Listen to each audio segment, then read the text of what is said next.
Véronique Riche-Flores, est-ce que vous avez une réaction déjà sur cette question de la planification, de la bifurcation de l'économie?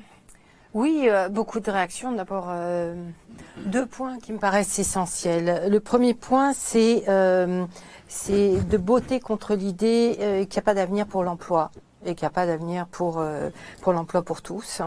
Et je pense qu'il y a vraiment l'idée que c'est fini, que les nouvelles technologies vont remplacer le travail. C'est beaucoup trop répandu et conduit à une espèce de capitulation qui est juste horrifiante.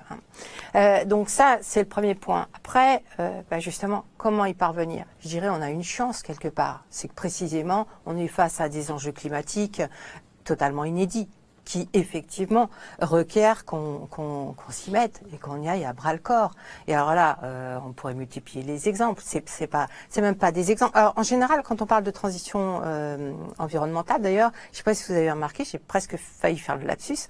On résume à la transition énergétique. Ah, non, c'est pas ça.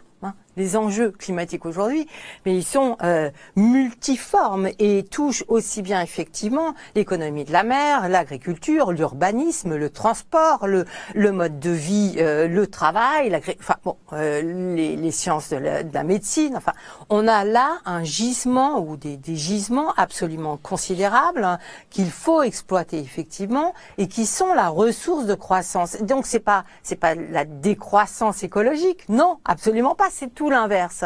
Et je pense qu'effectivement, à partir de cet axe de développement qui requiert bien sûr de l'investissement et des lignes directrices des pouvoirs publics, parce que vous avez beau avoir du capital, si vous indiquez pas aux détenteurs des capitaux là où il va falloir investir, parce qu'il y a une volonté d'aller plus vite et de lutter contre le réchauffement climatique et toutes ces retombées, alors vous avez du capital qui reste oisif, etc. Donc je pense qu'il y a une grande responsabilité effectivement des États. Je parlerai pas de l'Europe, mais il va quand même falloir à un moment donné qu'on mentionne parce que ça fait partie de l'équation et c'est pas la partie la plus simple. Mais effectivement, redonner du poids aux politiques, au gouvernement pour orienter, et ça passe nécessairement, c'est ce qu'essaye de faire Joe Biden aux États-Unis, par une impulsion nouvelle de l'investissement public. Il n'y a que comme ça qu'on arrive à drainer les investissements privés et à mettre en marche ce qu'on appelle les multiplicateurs keynésiens, qui fait que vous investissez sans d'investissement public. L'idée, c'est pas de financer l'intégralité du programme de développement économique par les fonds publics, mais c'est de drainer l'investissement privé. Donc je pense que et on a quelque part pas meilleur atout que cet impératif climatique pour précisément mettre sur pied des politiques structurelles d'investissement qui soient génératrices de progrès, de création d'emplois et de progrès social également, qui est également une urgence à peu près aussi importante, me semble-t-il, que l'urgence climatique aujourd'hui dans nos économies. Donc oui, il y a beaucoup à faire effectivement sur ces différents points.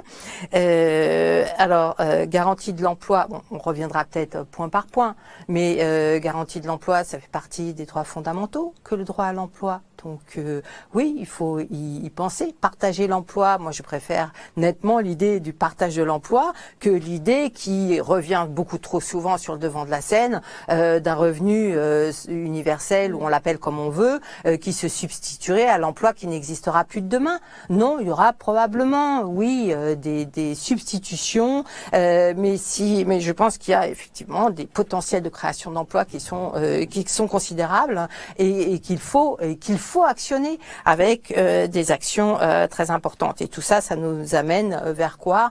Vers les moyens de réintroduire de l'inclusion, de faire qu'effectivement on puisse offrir, notamment à nos jeunes, qui sont quand même, enfin aux jeunes, pas nos jeunes, mais aux jeunes en général, qui souffrent de plus en plus et qui ont de plus en plus de mal à s'intégrer au marché de l'emploi, à avoir des perspectives et de fait à jouer le rôle économique qui est le leur. Parce que si on n'a plus les jeunes pour tirer la locomotive économique, alors il ne nous reste pas grand-chose, effectivement. Voilà, pour rapidement donner quelques idées.